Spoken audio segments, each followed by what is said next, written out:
श्री स्वामी समर्थताईंनो, श्रावण सोमवार आहे आज. पहिल्या सोमवारच्या तुम्हा सगळ्यांना खूप खूप शुभेच्छा. तसंच पंचमीच्या सुद्धा खूप खूप शुभेच्छा. तर आज सोमवार सण दोन्ही असून सुद्धा पहा, एवढं सगळं सकाळी सकाळी आवरून घेतलं. मस्त चिप्स तळले आणि छान आमटी केली, साबुदाणा, ॲपलचं ज्यूस केलं सगळ्यांना. मस्त अशी सकाळची पूजा झाली होती. ही पूजा आमच्या दीदीने केली होती आज.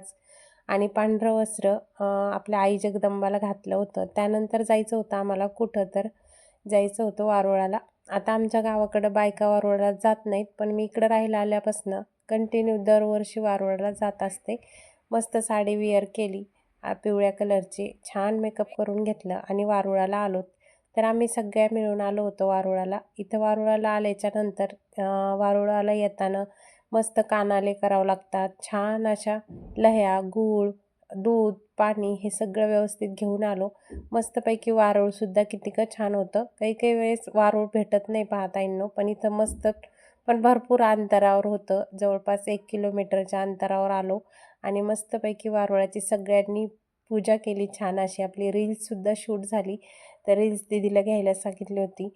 आता वारुळाची पूजा करताना 4 काड्या घ्याव्या लागतात आणि त्या काड्याला मात्र पांढरा शुभ्र दोरा व्यवस्थित 5 पदरं बांधून घ्यावं लागतात. पहिलं ते मुलांच्या हातात घालायचे, पण आता काही कोणी घालत नाही. नाहीतर आई, वडील, चुलते हे कोणी गेलं ना तर पहिल्यापासून तो दोरा हातात बांधला जायचा पंचमीचा आणि त्यानंतर तो दोरा आपला पोळ्याच्या बैल घरी पूजाला आले की त्यांच्या शिंगामध्ये अडकला जायचा राख्या आणि तो दोरा. आता पण तसं मुलं बांधतच नाही आहे. तर त्यानंतर आम्ही सगळ्यांनी छान असं एकमेकीला कुंकू लावून घेतलं व्यवस्थित आणि त्याच्यानंतर आमचं तयारी चालू होती झोका खेळायला जायची. खूप इच्छा होती झोका खेळायची. मात्र आता ताईंनो थोडेसेच लोक झोका बांधतात. पहिलं गल्लोगल्ली घरोघरी झोका बांधला जायचा. त्या वारुळापाशीच एक छान लिंबाचं झाड होतं. तिथं छान असे जनावरं चरत होते. म्हणलं चला मस्त लहान मुलांनी बांधलेला झोका होता. मला भीती वाटत होती की ही दोरी तुटती का काय माझ्या वजाने. म्हणून आम्ही एक एक दोन दोन झोके खेळलो.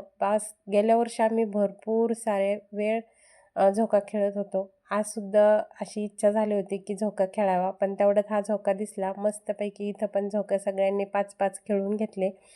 मस्त आनंद होता आज पंचमीचा आणि झोक्याचे दिवस लहानपणीचे खूप आठवले. कारण पहिलं काय व्हायचं, साड्या घालणं, मेहंदी लावणं. पहिल्या मुली शक्यतो भरपूर साड्या घालायच्या, मेहंदी लावायच्या. आताच्या मुली पहा, आमच्या दीदींनी तर नवा ड्रेससुद्धा घातला नव्हता. त्यानंतर आम्ही आलो महादेवाला, चिंतेश्वराला. कारण इथून घरापासून भरपूर लांब आहे हे मंदिर. पण इथं आलो तर काय मंदिरच बंद होतं आणि देवाला पाहणा श्वास घ्यायला सुद्धा जागा ठेवली नाही. एवढा बेल वाहिलेला होता. मी तर म्हणलं बरं झालं मंदिर बंद केलं. दिवस रात्र महादेवाला आंघोळ घालू घालू व्हायची सर्दी. तसंच काय आहे तर कोणीतरी रांगोळी एवढी सुंदर काढलेली होती. ती रांगोळी पाहून मन प्रसन्न झालं. त्यानंतर मस्त मंदिरातला सगळा शूट घेतला. मग आले स्वामी दरबारात. आता स्वामींचं तर आज सणाचं दर्शन झालंच पाहिजे. मस्त स्वामी दरबारात आल्याच्या नंतर महाराजांना मुजरा करून घेतला. आता महाराजाकडं नाही आलं ना ताईंनो तर मला दिवसभर करमत नाही.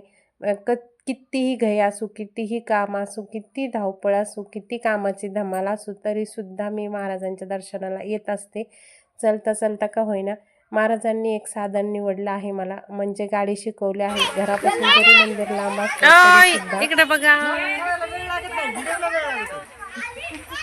इकडे बघा, इकडे बघा, इकडे बघा, सगळ्यालाच घेतलं.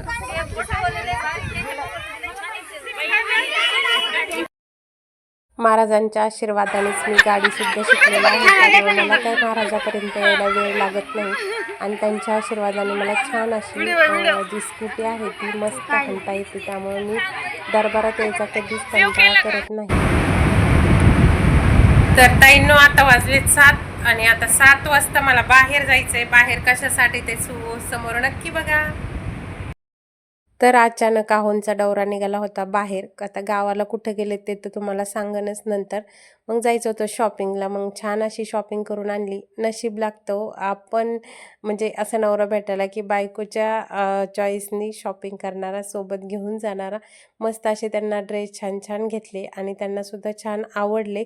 सगळी शॉपिंग आमची सणादिवशी झाली छान अशी तर ताईंनो अशी शॉपिंग करून घेतली. आता बाहेर जायचं म्हणलं तर टी शर्टच पाहिजे. शर्ट तर भरपूर आहेत आहोंकडं, पण म्हणलं चला आता मस्त टी शर्टची शॉपिंग करून घेऊ. तर ताईंनो आता वाजलेत जवळपास 8:30 आणि आणखी जेवण नाही केले. आता सोमवार सोडायचा आहे. माझ्या दीदीने अर्धा स्वयंपाक केलाय. बट्ट्या वरण थोडं थोडं काढून दिलं तर तिला वरण बट्ट्याच केल्यात. सकाळी कानाले केले होते देवाला आणि आता हे काही आणखीन आले नाही तर यांचं जेवण व्हायचं. आणि माझ्या दोन्ही मुलांनी आज सोमवार धरलेत. आणखी महादेवाचा बेल व्हायचा राहिलाय. बेलच भेटला नव्हता मला, आत्ता भेटला 4 वाजता. म्हणलं चला काही नाही होत, संध्याकाळी निवांत बेल वाहते. चल बरं स्वराज, तू धरलाय का सोमवार सांग ना. हे बघा बेल आणलाय.